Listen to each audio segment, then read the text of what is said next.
नमस्कार दोस्तों, आज मैं आप लोगों के समक्ष संतोषी माता की व्रत कथा लेके आई हूँ।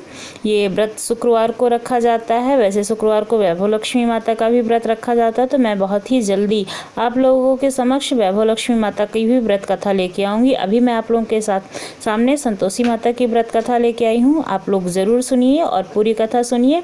माना जाता है कि यह कथा पढ़े बिना संतोषी माता का जो व्रत है वो अधूरा रह जाता है, इसलिए जब भी आप संतोषी माता का व्रत करें तो ये कथा अवश्य पढ़ें। संतोषी माता का व्रत की पौराणिक कथा के अनुसार एक बुढ़िया थी, उसका एक ही पुत्र था। बुढ़िया पुत्र के विवाह के बाद बहू से घर के सारे काम करवाती थी, परंतु उसे ठीक से खाना नहीं देती थी।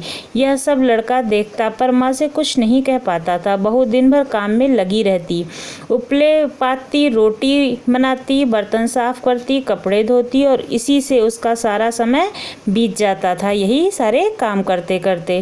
काफ़ी सोच विचार कर एक दिन लड़का माँ से बोला, माँ मैं परदेश जा रहा हूँ। माँ को बेटे की बात पसंद आ गई और उसे जाने की आज्ञा दे दी।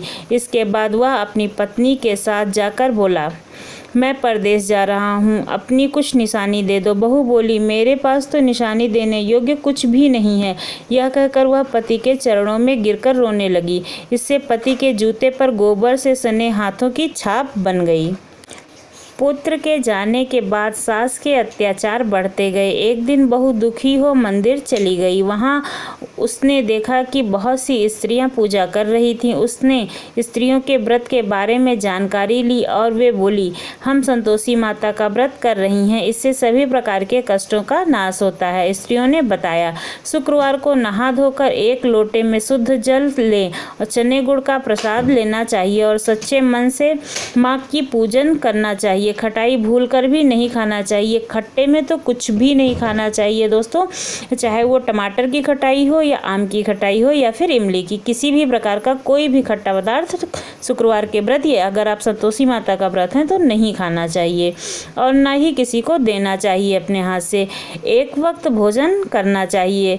व्रत विधान सुनकर अब वह प्रति शुक्रवार को संयम से व्रत रखने लगी। माता की कृपा से कुछ दिनों के बाद पति का पत्र आया। कुछ दिनों बाद पैसा भी आ गया। उसने प्रसन्न मन से फिर व्रत किया और माता मंदिर जाकर अन्य स्त्रियों से बोली, संतोषी माँ की कृपा से हमें पति का पत्र और रुपया आया है। अन्य सभी स्त्रियां भी श्रद्धा से व्रत करने लगी।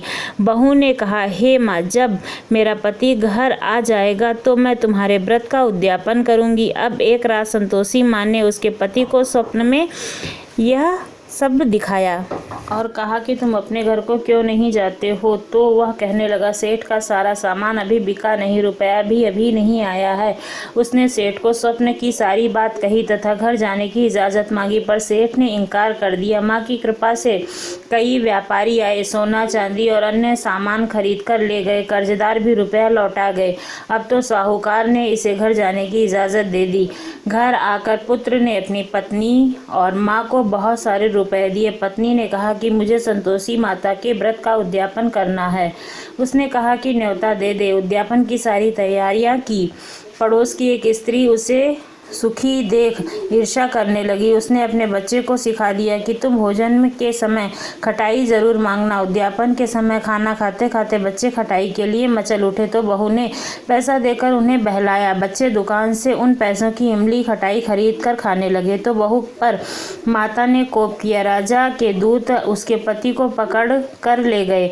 जो किसी ने बताया कि उद्यापन में बच्चों ने पैसे की खटाई खाई थी, तो बहू ने पुनः व्रत के उद्यापन का संकल्प किया। संकल्प के बाद वह मंदिर से निकली तो राह में पति आता दिखाई दिया। पत्नी बोली कि कहाँ गए थे आप? तो पति बोला, इतना सारा धन जो कमाया था राजा ने उसका टैक्स मांगा था। अगले शुक्रवार को फिर उसने विधि विधान पूर्वक व्रत का उद्यापन किया। इससे संतोषी माँ प्रसन्न हुई। 9 माह बाद चंद्र सा पुत्र प्राप्त हुआ। उसे उस सास, बहू और बेटे माँ की कृपा से आनंद से रहने लगे। ये है हमारे संतोषी माता की व्रत कथा, जो कि बहुत ही सरल है और ये व्रत भी बहुत सरल है। इसको बिना नमक के नहीं खाना होता है, जिसमें आप नमक खा सकते हैं और एक टाइम भोजन भी कर सकते हैं। बस ध्यान रखें कि खटाई का प्रयोग बिल्कुल वर्जित है और खटाई बिल्कुल भी ना खाएं। आपको ये कथा कैसी लगी ज़रूर बताइए कमेंट्स बॉक्स में कमेंट्स कर। जैसे मैं आप लोगों के लिए इसी तरह की नई नई कथा लाती